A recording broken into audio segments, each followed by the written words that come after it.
Assalamualaikum warahmatullahi wabarakatuh. Pada hari ini saya akan membentangkan tentang model AD berkaitan dengan website Google Site saya.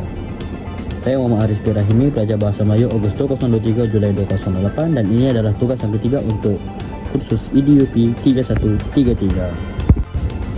Dari segi pengenalan, model AD membantu mereka bentuk pengajaran membina program pembelajaran secara terancang, sistematik dan berkesan melalui 5 langkah utama, iaitu analisis, reka bentuk, pembangunan, pelaksanaan, dan yang terakhir ialah penilaian.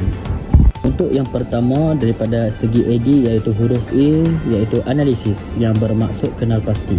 Topik yang saya pilih ialah tata bahasa Bahasa Melayu dengan fokuskan kepada kata kerja, iaitu kata kerja transitif dan kata kerja tak transitif. Bahan pembelajaran ini saya sediakan untuk murid tahap 2, iaitu melibatkan murid tahun 4, tahun 5 dan tahun 6. Dan bahan ini disediakan melalui dokumen standard kurikulum pelajar atau DSKP Bahasa Melayu Sekolah Rendah. Dan semua bahan dan aktiviti pengajaran akan dibangunkan menggunakan laman web Google Site bagi memudahkan murid mengakses kandungan pembelajaran secara interaktif dan menarik. Untuk yang seterusnya, iaitu design yang membawa masuk reka bentuk. Laman pembelajaran ini saya bina dengan menggunakan Google Site dengan struktur yang ringkas serta minimalis supaya mudah difahami dan digunakan oleh murid. Reka bentuk laman menggunakan latar belakang bertemakan kartun bagi menarik minat murid dan mewujudkan suasana yang ceria dalam pembelajaran. Susunan kandungan pula disusun secara mudah diakses mengikut urutan pembelajaran, manakala GIF digunakan sebagai butang untuk menjadikan pengalaman pengguna lebih menyeronokkan. Setiap laman juga turut disertakan dengan arahan yang jelas supaya murid dapat mengikuti aktiviti dengan mudah dan seronok. Untuk D yang kedua pula, iaitu development ataupun pembangunan, di mana nota pembelajaran disediakan dalam bentuk peta minda bagi memudahkan murid memahami dan mengingati konsep kata kerja transitif dan kata kerja tak transitif dengan lebih cepat. Selain itu, video YouTube turut dimasukkan untuk mengukuhkan pemahaman murid melalui penerangan visual dan contoh yang menarik.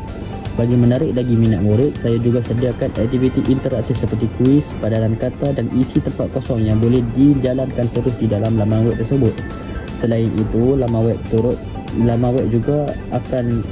rakan-rakan juga turut saya sertakan sebagai pautan tambahan untuk menambah luaskan lagi topik-topik yang ada dalam Google Site yang disediakan. Untuk huruf I pula, iaitu implementation ataupun pelaksanaan, di mana terdapat 4 cara pelaksanaan mudah untuk mengakses Google Site ini, iaitu yang pertama, penggunaan akan dilakukan di makna komputer.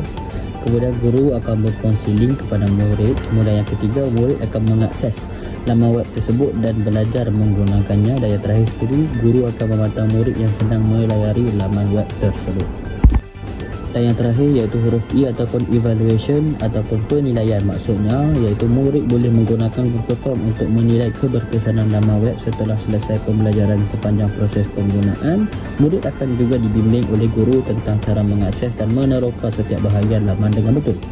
Maklum balas yang diterima daripada Google Form akan direkod dan dianalisis bagi tujuan penambahbaikan laman web pada masa akan datang supaya bahan pembelajaran menjadi lebih menarik dan juga berkesan. Sekian daripada saya. Terima kasih. Mari ke Satih.